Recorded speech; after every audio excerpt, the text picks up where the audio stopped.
be creative and think outside the box in different ways that you could be generous. And it really is truly in giving you receive, because in the last year, I cannot tell you how much more happier my life has been in this 1 year than the 32 years prior to that when I was very selfish. And now that I'm much more selfless and we've been doing a lot more to give back to others, it's just a gift in itself.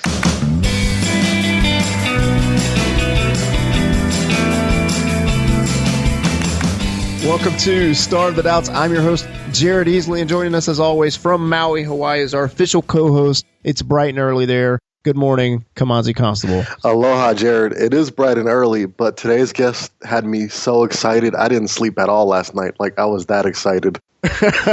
I know that's true, man. I'm a big fan of our guest. Our guest today is, of course, Kim Trumbo. Kim is a spouse, parent, friend, world traveler, and podcast host. She highlights heroes primarily from nonprofits and charities who live to give on the Generosity Philosophy podcast. Her mission is to inspire and share positive stuff. You can learn more about Kim by checking out generosityphilosophy.com. Kim, we are prepared to be amazed. Welcome to the show. Well, thank you so much for having me. And I totally relate, Kimanzi. I was just as excited to talk to both of you gentlemen that I also didn't get too much sleep. So it's an honor, and I'm very grateful to be on your show today. I feel like I need to put on my boots. I don't want to step in anything, you know? I'm just kidding. All right. So, Kim, we are thrilled to have you. And we ask this to everybody, so I think you know this is coming. What is the best concert that you have ever been to? You know, I really wish that I could say, being a lover of country music, that I went and saw Taylor Swift just to appease Kimanzi. But unfortunately, I've never seen one of her concerts. However, because I do enjoy country music so much, and I'm not a big avid concert goer to or whatever. And I would have to say, I think it was probably a good 15 years ago. I went to a local county fair and saw Terry Clark.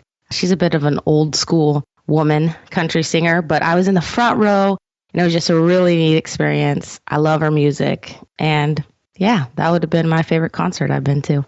Very cool. What would you do if we came on the show one time and I told you, like, I hate Taylor Swift now? What would you do? I'd know that you weren't telling the truth. So I'd question your integrity. Is what I would do. All right, let's keep going here. So I love that Kim brought up Taylor Swift, by the way, because I think this is going to translate well in this next one. So we're going to do blank versus blank. Go ahead, Kimanzi.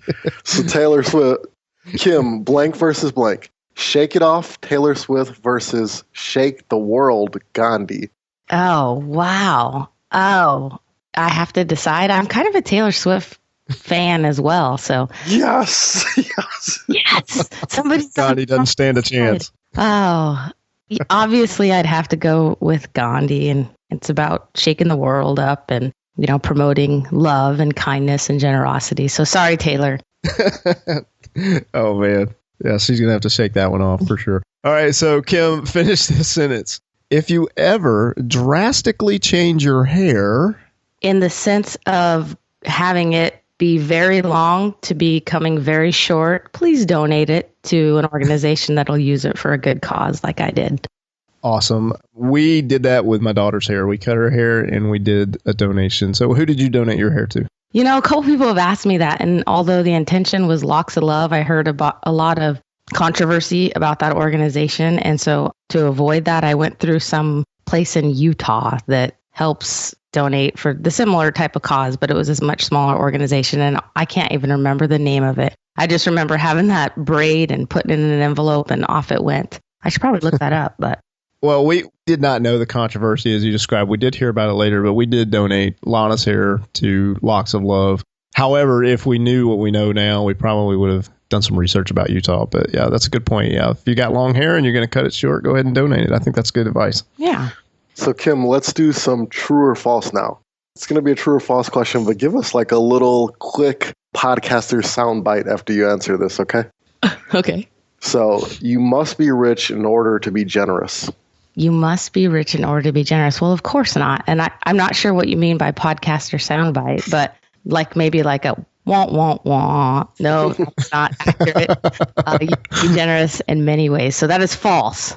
That is false. I recently saw you putting quarters into one of those little games for kids where they press in the thing and they get stickers. Right. You're always doing stuff like that. That's pretty cool. So you're online, Kim. You're doing all this stuff to share the good word of being generous. In the online space, to me, it seems like it's real easy for some people to fall into what's called the scarcity mindset. And I'm sure you know what that is, rather than abundance mentality. So I wanted to ask you, what does it mean to be generous? And then a follow-up to that would be, why are you so passionate about this topic? Well, I knew that I would get the question.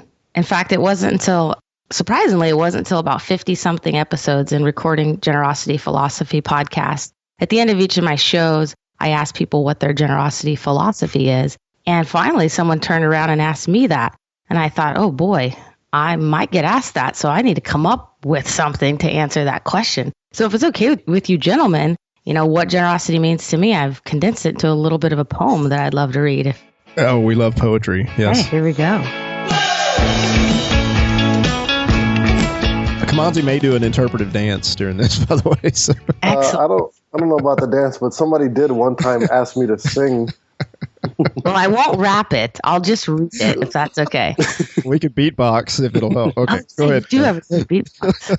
All right, well, I'll just get into it. So life is meant to be lived, and we all feel more alive when we give. Give a little or give a lot. Generosity is contagious. Just give it a shot. You never know how your kindness affects another human being. It's simple to be kind and generous in everything. How you speak to your kids, your husband, or your wife, and how you talk to yourself in your everyday life.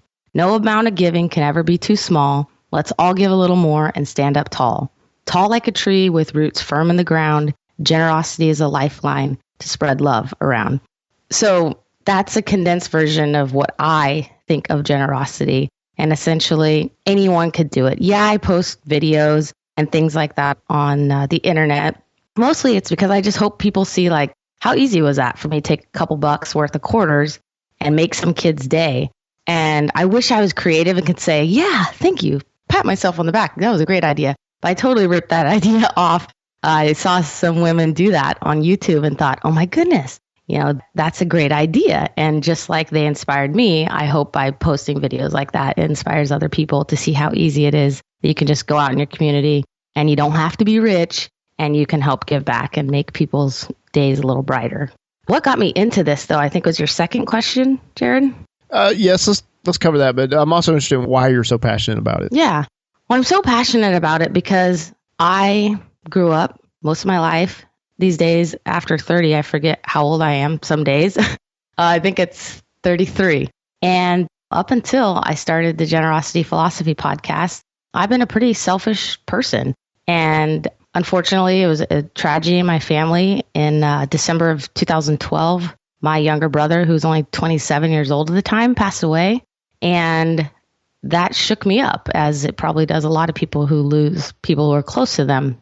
And although initially I didn't think, oh, how could I make the world a better place and how could I improve my life? I'm going to start a podcast. I mean, it didn't just automatically grow into that. It actually started off with me thinking, how could I make my small family, my wife and now almost 11-year-old's life better? And the first thought was we need to get out of debt. So where do you go when you want to get out of debt? Dave Ramsey, right? So I started listening to Dave Ramsey, and he talked about this thing called a podcast, and started listening to podcasts and became a bit of a podcast junkie, listening to all kinds of different podcasts. And my family would sometimes sit around and think we should do more, we should give back more. And I also would think it'd be cool to have a podcast, but I didn't know what I'd ever podcast about. There's one day I'm mowing my lawn and I'm listening to a podcast, and the gentlemen were speaking about how entrepreneurs and podcasters often are generous and they give back to people who are maybe starting out. And that whole concept of people helping people made me think, oh my goodness, maybe that's what I could podcast about. Maybe that would be a way for our family to be able to give back. And if I'm going to be asking nonprofits and charities and people who are doing good in the world, how our family could get involved, maybe there's other families who would want to hear that too. So that's how the idea came about.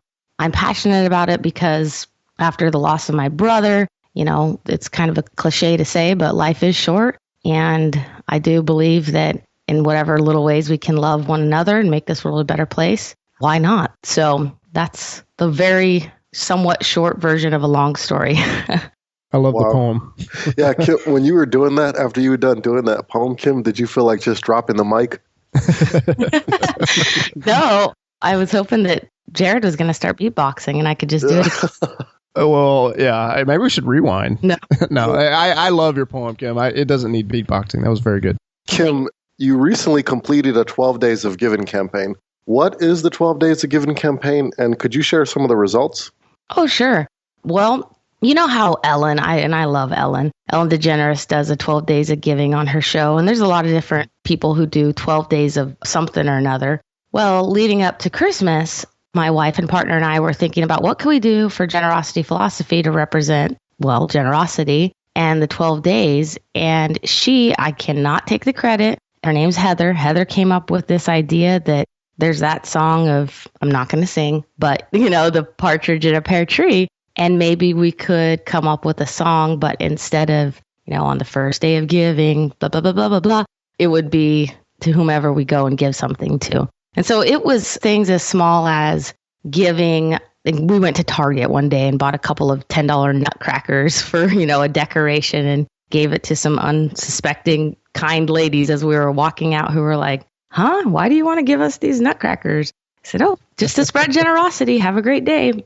And all the way to the biggest donation that we gave actually was our daughter had been saving for a year, cans and bottles. And she was able to save up to $500 that we gave to the local animal sanctuary, farm sanctuary. And so that was the big giveaway, if you will. So the concept was 12 days in a row, we would go out and give and be generous in small but meaningful ways to just spread generosity around. What impact did that have when you were sharing that? And I mean, obviously people appreciated, $500 to an animal shelter is amazing. But even beyond that, for people who are just watching you and reading your posts and learning about what you were doing online, like what was some of the feedback you were getting? Oh, I think people just were very positive, and that, that's really neat. It made me think that we need to do stuff like that, not just around Christmas time, and be more involved in the community doing other things and rally people around us. We did take our nieces, and the one niece, her boyfriend wanted to join in. In fact, he helped sing the song that they recorded. I was not a part of that singing of the video that they made or that I made. But yeah, the feedback was really positive. People thought that was neat that we went out there and did that. All right. So Kim, you've featured so many amazing stories from nonprofits and charities on the podcast. So I was hoping for someone who's listening now who don't know about your show, they don't know about you, would you be willing to share just a few of the amazing stories that have been featured on the Generosity Philosophy podcast? Oh, my goodness. There are so many. I'm glad you didn't use the word favorite because I definitely couldn't pick a favorite. But off the top of my head, let's see. I love some of the ones that I really get passionate when I talk about are these kids or youth, rather. I guess they're teenagers now. But one that comes to mind is one that it's a young lady out of Tennessee. Her name is Olivia Wright. And when she was 9 years old, she was up late one night. Her dad was watching an infomercial for like Feed the Children or something. And she, with her cute little Southern accent, said, "Daddy, how come that little one doesn't have shoes?" And he said, "Well, honey, sometimes kids, they can't afford shoes." And Olivia Wright at 9 years old was not going to be having that. And so she said, "Daddy, all kids should have shoes." And so they ended up forming, of course, she's a child at the time, so with her parents' help, a nonprofit called HUGS, as the acronym, Help Us Give Shoes, where she goes around and people from all over donate shoes to her, and they distribute them to children around the United States and other countries as well. And it's just amazing the generosity and inspiration that I get from hearing those stories. I just only hope that the listeners, feed off of that as well. So there's, I feature stories of generosity regarding, things that people need, but also, animals. I'm a bit of an animal lover. I often joke and say I live in a jungle. We have 2 rescue dogs and 3 cats, and I vacuum a lot. And so I've really enjoyed the nonprofits or charities that I've interviewed that help save animals. One of those is a local to me, at least in Oregon, farm sanctuary called Green Acres Farm Sanctuary.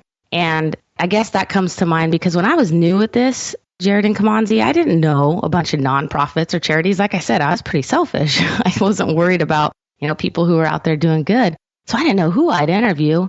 So basically, I just kind of went to Google and typed in, nonprofits Oregon, thinking that if they're local, they'd give me a shot at being on a podcast. And so Tina Crow is one of the co-founders, and I actually went out to her farm. The sound quality is awful if you go back and listen to that episode, because I didn't know any better. But she's doing awesome and amazing things with rescuing animals, and it's just really neat. I mean, you shouldn't have asked me that question, because I could just sit here and ramble and ramble and ramble all day about all the wonderful people doing wonderful things. But there's a couple of examples.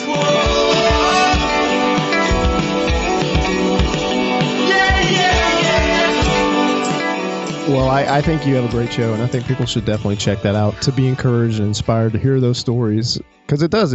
I see your post, I hear about what you're doing, and it makes me think, what can I do? So I appreciate that. Well, thank you for saying that. So, Kim, you do have a great show. We're big fans. Jared and I are big fans. When it comes to having a podcast, and I kind of know this since I'm the official co-host of Start the Doubts, you have to promote your podcast and promote it on social media. So could you tell us about Live to Give cards? And then what are some steps you follow when you're promoting new podcast episodes via social media? Sure. So the Live to Give cards were a concept that, and I've seen this out there before, so it's not as if no one's ever thought of it, but we wanted to do it. And we, being my family and I, decided that we would create these business cards. That's all they are. And they just say something. In fact, here's one right here. What it says on it is, someone wanted to be generous to you. And it has a logo of generosity philosophy. It says, you may pass this card on with an act of generosity to anyone. And you could share your experience by visiting the website. Be a part of spreading generosity around the world. So if you were to go to generosityphilosophy.com/live to give, some people, not as many as I would like to, have written about their experience of receiving or giving a Live to Give card. And so the idea is, whether you're just buying someone behind you at the drive-thru at a fast food place or Starbucks, and you buy their coffee or their food and you give them a Live to Give card, the hope is that they're surprised and happy and humbled by that, and then they just kind of pay it forward. So that's been really fun. I love being able to give those out. And I guess the mystery of it is just giving it and not knowing how that person, for all I know, that might have made their day or their week. So that's been really fun to do that. And now that I've been rambling on so much about the Live to Give cards, I forget the second part of the question, Kimanzi. Tell us some of your podcast promoting strategies. Oh, sure. Well, I promote my shows on Facebook, on Instagram. I've decided that I really love this app called Pick, Post, Play. I think I'm saying that right, where you can have a photograph within a video on a promotional ad graphic and put it into Instagram. And so I think that's a neat concept. So I've been shooting very short videos of this week's episode and just talk a little bit about it and promoting it that way. Twitter, I tweet things out on Twitter with a link that goes then back to my website so that people can then, if they so choose, hit the play button and listen to it. A little bit on Google Plus. And I've been trying to get more into Pinterest because I really do love Pinterest. So I just try to be everywhere because who knows who's going to find it and how much of an impact that guest may make on them.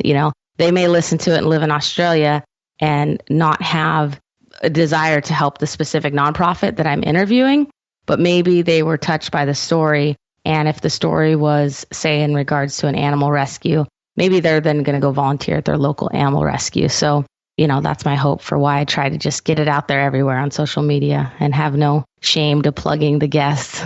Kim, I love your marketing strategy for your podcast. I think that you've been really smart with it. And you mentioned that app. What was that app, just for people who want to take notes of that? What was that app again? I think it's called Pick, Play, Post.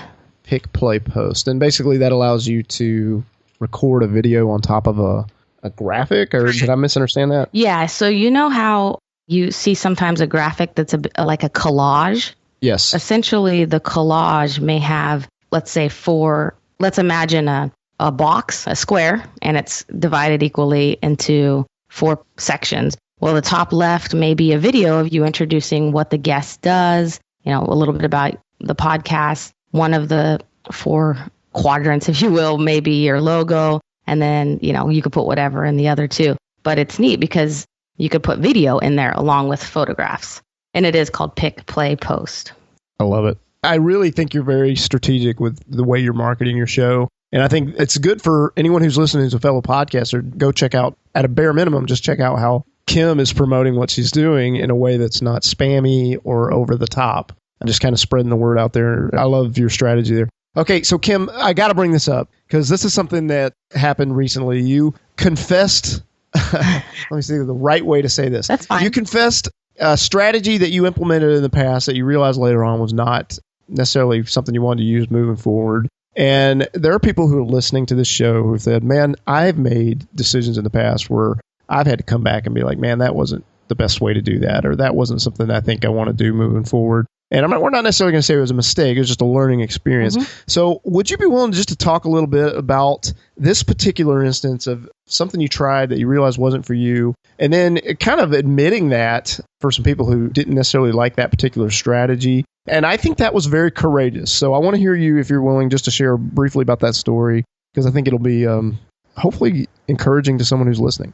Well, thank you, Jared, first of all, for giving me that and saying that it was courageous. I definitely had to starve the doubts, if you will, when it came to typing it all out and then thinking, should I hit the post button? Are people going to give me flack for this? But I decided that, life is short and we make mistakes. I'll call it a mistake. That's fine. And I do like to think that I confessed to that. And although it was a learning experience, I didn't mind sharing the reasoning of why I did it, but then also the reasoning behind why I stopped doing it. So what it is, for people who are like, what are they talking about? Basically, on Twitter, you can, if you so choose to, create multiple Twitter accounts. I mean, as long as you have different emails, that's a strategy that a person could do, is create multiple Twitter accounts to promote whatever it is they're doing. It doesn't have to be a podcast. It could be anything that you want to promote. And being a brand new podcaster, I joined a group online who that was like the thing to do within that group, was to teach about this strategy and about posting multiple tweets. And when I say multiple, I mean like up to twice in 15-minute period of time, instead of just promoting via Twitter a link to your website or to iTunes or to Stitcher or to a place in which that person then, after clicking the link, has the option of pressing play and listening to your show.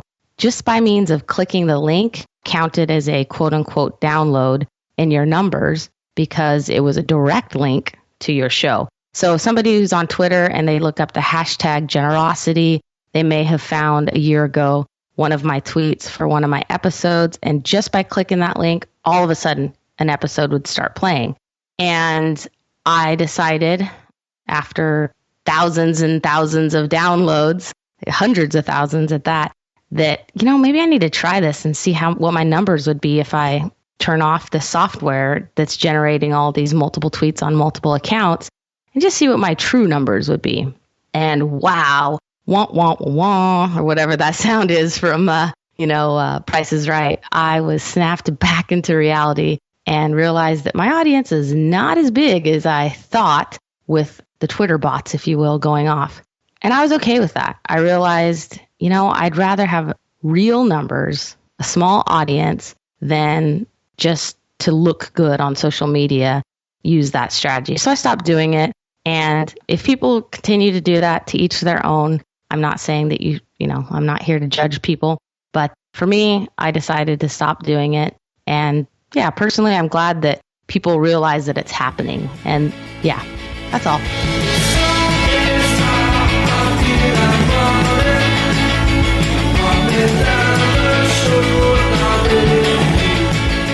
Well, you basically admitted that you did it. Yeah. And you were very gracious in putting that out there. But I thought that was really courageous, because there are a lot of people who think this day and age, hey, it is about social proof.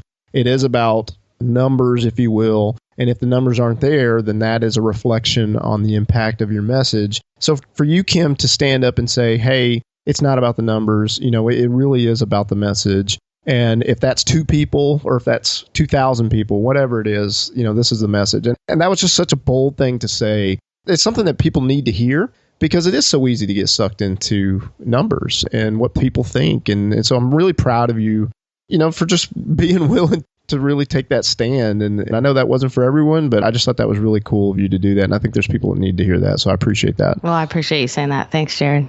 Wow. Good deal. So let's go to some other topics here. Jared, yeah, you've made it very hard to transition now. You're welcome. Okay, That's Kim, why you're a pro, Kimanzi. let's go with a little softer subject.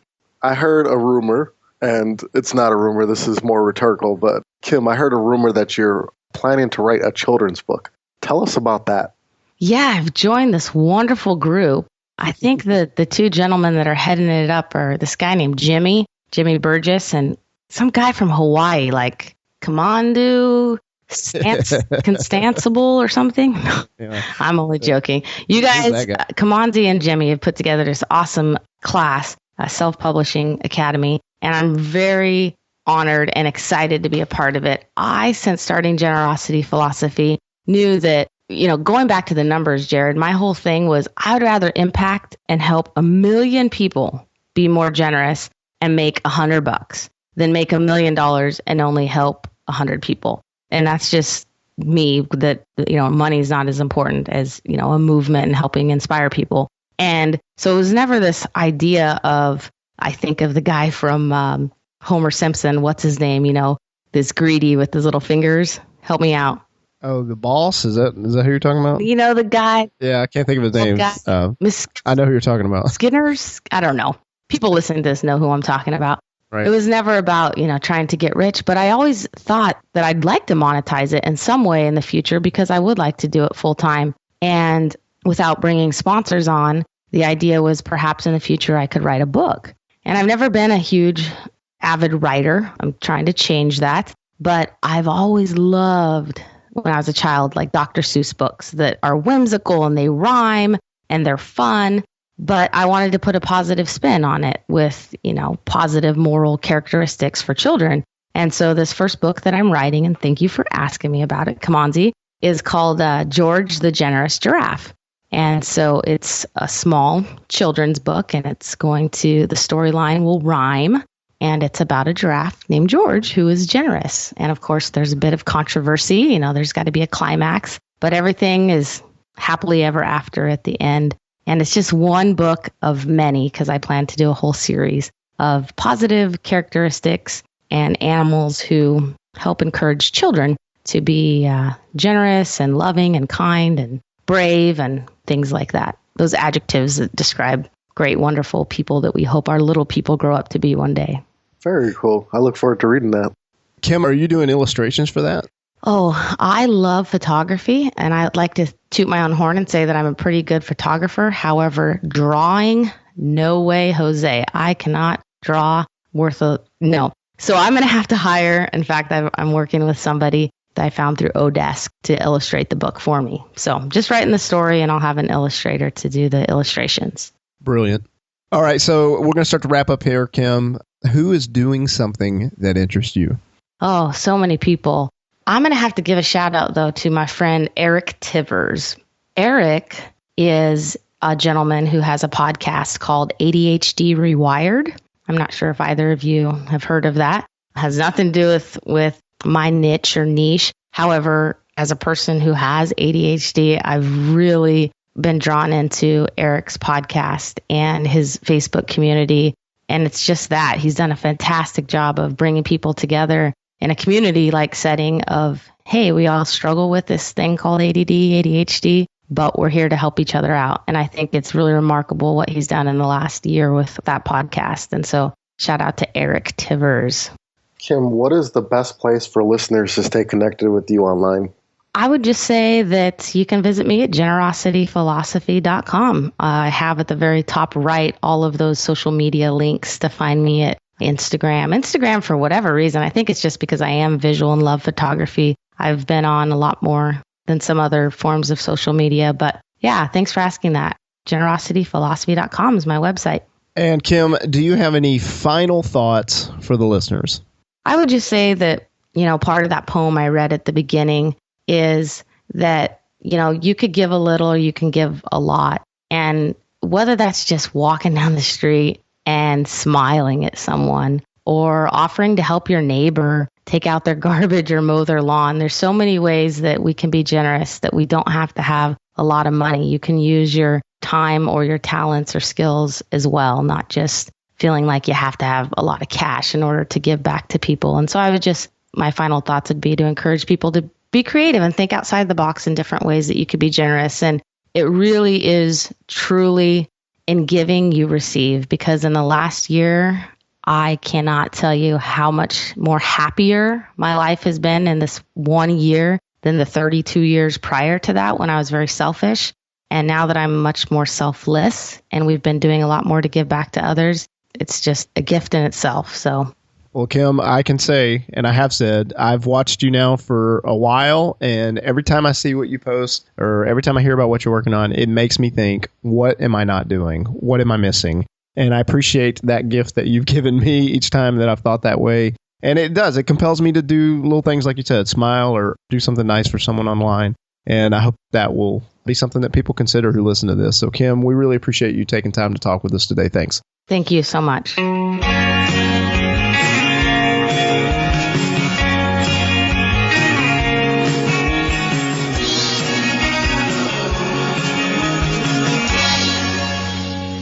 I'd rather have real numbers, a small audience, than just to look good on social media, use that strategy.